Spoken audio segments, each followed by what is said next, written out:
Everyone, welcome to double academy.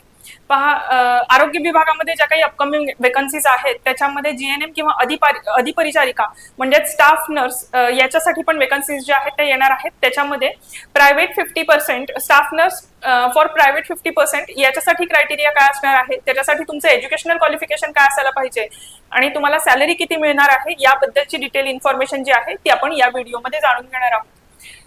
ते पाहण्याआधी बघा, अकॅडमीमध्ये एएनएम आणि जीएनएम याच्यासाठी बॅचेस ज्या आहेत त्या सुरू झालेल्या आहेत.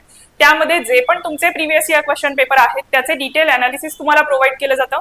तुमचा जो सिलेबस आहे तो कम्प्लीट कव्हर केला जातो आणि ई बुक, टेस्ट सिरीज आणि नोट्स जे आहेत तुमच्या सिलेबसच्या अकॉर्डिंगली तुम्हाला प्रोव्हाइड केले जात आहेत.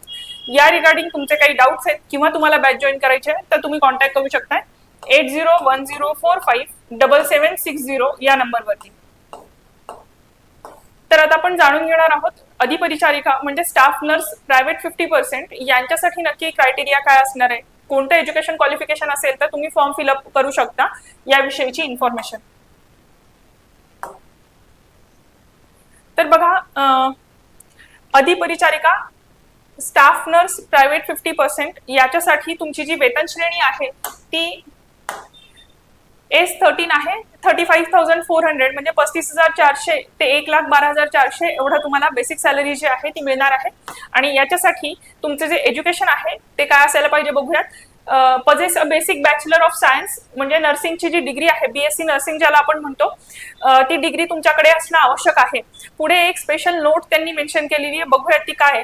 भारतीय परिचर्या परिषदेच्या निकषानुसार दूरस्थ शिक्षणाद्वारे कोणत्याही मुक्त विद्यापीठातून या पदाची अर्हता धारण करणारा तसेच दूरस्थ शिक्षणाद्वारे कोणत्याही मुक्त विद्यापीठातून या पदाची अर्हता प्राप्त केल्यानंतर ज्याने मान्यताप्राप्त विद्यापीठाची पदव्युत्तर पदवी धारण केली आहे असा उमेदवार या पदाच्या नियुक्तीसाठी पात्र असणार नाही.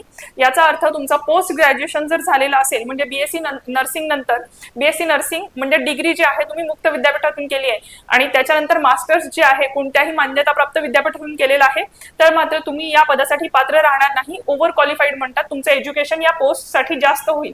ठीक आहे, त्याच्यामुळे जर तुमच्याकडे असेल ही तुमचं पोस्ट ग्रॅज्युएशन तरीही ते मेन्शन करू नका आणि पोस्ट ग्रॅज्युएशन असलेला विद्यार्थी जो आहे या पदासाठी पात्र नसणार आहे. पण तुमची डिग्री जर कंप्लीट झालेली आहे बीएससी नर्सिंग मध्ये तर मात्र डेफिनेटली तुम्ही हा फॉर्म जो आहे फिलअप करू शकताय. पोस्ट आहे अधिपरिचारिका स्टाफ नर्स आणि त्याच्यासाठी प्रायव्हेट 50% जे प्रायव्हेट 50% याच्यासाठी हा क्रायटेरिया आहे.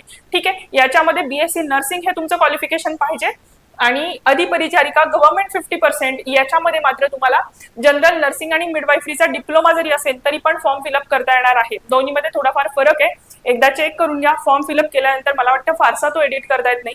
त्याच्यामुळे जेव्हा तुम्ही फॉर्म फिलअप करत असता त्यावेळेस त्याचे एज्युकेशन क्वालिफिकेशन जे आहे आणि स्पेसिफिकली मेन्शन केलेले जे नोट असतात की ज्याच्यामध्ये मेन्शन केलेलं आहे तुमचं पोस्ट ग्रॅज्युएशन असेल तर चालणार नाही वगैरे, त्या सगळ्या ज्या काही नोट्स आहेत त्या व्यवस्थित रीड करा आणि त्याच्यानंतर तुमचा फॉर्म जो आहे तुम्ही फिलअप करायचा. ठीक आहे, तर बघा, या व्हिडिओमध्ये आपण जाणून घेतलेलं आहे की अधिपरिचारिका स्टाफ नर्स गव्हर्नमेंट 50% याच्यासाठी तुमचं एज्युकेशन क्वालिफिकेशन काय असायला पाहिजे. आरोग्य विभागामध्ये ही जी काही वेकन्सी आहे आपल्याला डिसेंबर एंड पर्यंत याची ऍडव्हर्टाइजमेंट जी आहे युजली दिसून येईल आणि त्याच्यासाठी मग तुमची शैक्षणिक पात्रता आणि त्याच्यासाठी तुम्हाला सॅलरी किती मिळणार आहे याबद्दलची इन्फॉर्मेशन जी आहे आपण या व्हिडिओमध्ये बघितलेली आहे. तसेच लक्षात घ्या, अकॅडमीमध्ये एएनएम आणि जीएनएम या दोन्हींसाठी बॅचेस ज्या आहेत त्या सुरू झालेल्या आहेत.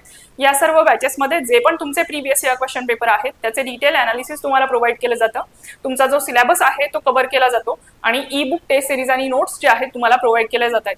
या रिगार्डिंग तुमचे काही डाऊट असतील तर तुम्ही कॉन्टॅक्ट करू शकताय 8010457760 या नंबरवरती.